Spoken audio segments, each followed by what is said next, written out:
আজ আমি দোকানের মতো একদম খাস্তা মচমচে আলুর প্যাটিস বানাবো। এটা দেখতেও যেমন সুন্দর হয়, খেতেও অসাধারণ হয়ে থাকে। রাধে রাধে বন্ধুরা, সবাইকে সুপর্ণার ভেজ কিচেনে স্বাগত জানাচ্ছি। চলো রেসিপিটা শুরু করা যাক। প্রথমে আমি এখানে 2 বাটি ময়দা নিয়ে নিচ্ছি। এবার এর মধ্যে স্বাদ মতো লবণ, 1 চামচ চিনি, 3 চামচ মতো তেল দিয়ে ভালো করে উপকরণগুলো মিশিয়ে নেব। যখনই বুঝবে এরকম হাতে মুঠো করা যাচ্ছে, তখনই বুঝবে ময়ামটা ভালো করে মাখানো হয়ে গিয়েছে। এবার এর মধ্যে অল্প অল্প জল দিয়ে ভালো একটা ডো তৈরি করে নেব।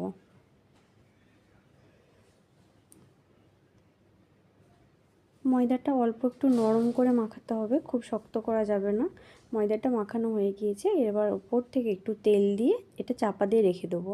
ময়দাটা অনেকটাই সফট হয়ে যাবে। এবার প্যাটিস বানানোর ভেতরে পুর তৈরি করার জন্য এখানে 3টে সেদ্ধ আলু, অল্প মটর আর গ্রেট করা পনির নিয়েছি, আর একটু কাঁচা লঙ্কা কুচি আদা থেতো করে নিয়েছি। আর কড়াইতে তেল দিয়ে অল্প একটু হিং আর গোটা জিরে দিয়ে আদা আর কাঁচা লঙ্কা কুচিটাকে প্রথমে ভালো করে নেড়ে নিচ্ছি। আদার কাঁচা গন্ধটা চলে গেলে এর মধ্যে মটরটা দিয়েও একটু নেড়ে নিচ্ছি। এবার এর মধ্যে ছোটো চামচের 1 চামচ হলুদ, 1 চামচ লঙ্কার গুঁড়ো, 1 চামচ জিরে গুঁড়ো দিয়ে ভালো করে মশলাগুলো একটু মিশিয়ে নেব। এবার সেদ্ধ আলুটাকে আমি গ্রেট করে নিয়েছি, সেই গ্রেট করা আলুটা দিয়ে এর মধ্যে খুব ভালো করে মিশিয়ে নিতে হবে। এখানে আলুটাকে আমি গ্রেট করে নিয়েছি, তোমরা চাইলে হাতে করে ভেঙেও দিতে পারো, কিন্তু ভেঙে দিলে ডালা রয়ে যেতে পারে, তাই গ্রেট করে নিয়েছি। এবার এর মধ্যে স্বাদ মতো লবণ দিয়ে আরও একবার ভালো করে মিশিয়ে নিচ্ছি।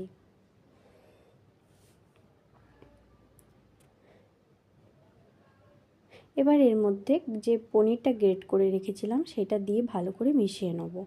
পনিরটা অপশনাল, তোমরা চাইলে দিতেও পারো, নাহলে স্কিপ করে যেতে পারো। এখানে আমি পনিরটা ইউজ করছি, পনিরটা দিলে স্বাদটা খুব সুন্দর হয়। আলুর পুরটা আমার রেডি হয়ে গিয়েছে, তবে এর আগে অল্প একটু ধনেপাতা কুচি দিয়ে ভালো করে মিশিয়ে নামিয়ে নেব। দেখো আলুর পুরটা সম্পূর্ণভাবে রেডি হয়ে গিয়েছে, এবার একটা প্লেটের মধ্যে নামিয়ে নিচ্ছি।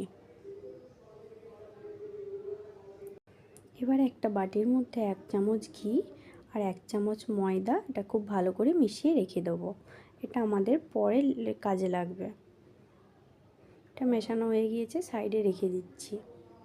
এবার ময়দাটা যে চাপা দিয়ে রেখেছিলাম সেটা একটু ভালো করে ঠুসে নিচ্ছি। ঠুসে নিয়ে এর থেকে 4টা লেচি কেটে নিয়েছি। এবার একটা বেলনি কাঠের মধ্যে অল্প একটু শুকনো ময়দা ছড়িয়ে একটা গোল রুটি বানিয়ে নেব।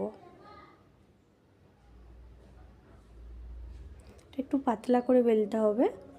দেখতে পাচ্ছ একটা বড় সাইজের রুটির মতো বানিয়ে নিয়েছি। এবার এর মধ্যে যে ঘিয়ের মধ্যে ময়দাটা মাখিয়ে রেখেছিলাম সেইটা একটু দিয়ে ভালো করে হাতে করে পুরোটা মাখিয়ে নেব।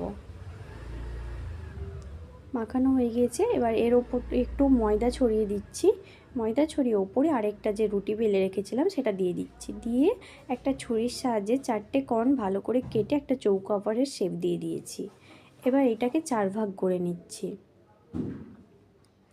বাকি 3টে রেখে দিচ্ছি। এখন তোমাদের একটা বানিয়ে দেখাচ্ছি।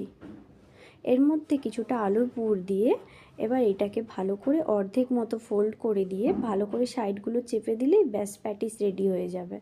দেখতেই পাচ্ছ কতটা সহজভাবে বানানো হয়ে গিয়েছে। আমি তোমাদের আরও একটা বানিয়ে দেখাচ্ছি। একটা অংশ নিয়ে নিয়েছি, এবার এর মধ্যে কিছুটা আলুর পুর দিয়ে দিচ্ছি। এটা অর্ধেকভাবে ভাঁজ করে ধারগুলো একটু চেপে দিলেই দেখো একদম রেডি হয়ে গিয়েছে। আমি এইভাবে আরও দুটো বানিয়ে নিয়েছি। কড়াইতে তেল গরম হয়ে গিয়েছে, এবার এর মধ্যে দুটো আলুর প্যাটিস দিয়ে দিচ্ছি। এটা মিডিয়াম টু লো ফ্লেমে ভাজতে হবে। আমার এক সাইডটা হালকা লাল রং হয়ে গিয়েছে, আমি উল্টে দিচ্ছি। এটা ভাজতে আমার 7-8 মিনিট মতো সময় লেগেছে। আমার দু সাইডটাই খুব সুন্দরভাবে ভাজা হয়ে গিয়েছে। এবার একটা প্লেটের মতো তুলে নিচ্ছি। দেখতেই পাচ্ছ কতটা খাস্তা হয়েছে।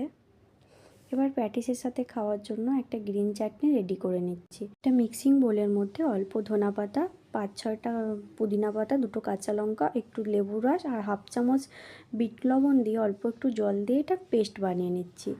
ব্যাস আমার ঝাল চাটনি রেডি হয়ে গিয়েছে প্যাটিসের সাথে খাওয়ার জন্য। আর এইদিকে আরও দুটো প্যাটিস ভেজে নিয়েছি। আমার প্যাটিসগুলো বানানো হয়ে গিয়েছে। এটা আমি গ্রিন চাটনির সাথে সার্ভ করেছি। তোমরা চাইলে এটা টমেটো সসের সাথেও সার্ভ করতে পারো। আমার ভিডিওটি ভালো লাগলে অবশ্যই একটি লাইক করো আর কমেন্ট করে জানিও কেমন হয়েছে। আর আমার ইউটিউব চ্যানেলটা সাবস্ক্রাইব না করা থাকলে সাবস্ক্রাইব করে দিও এরকম নতুন নতুন রেসিপি পেতে। রাধে রাধে বন্ধুরা, ভালো থেকো, সুস্থ থেকো, দেখা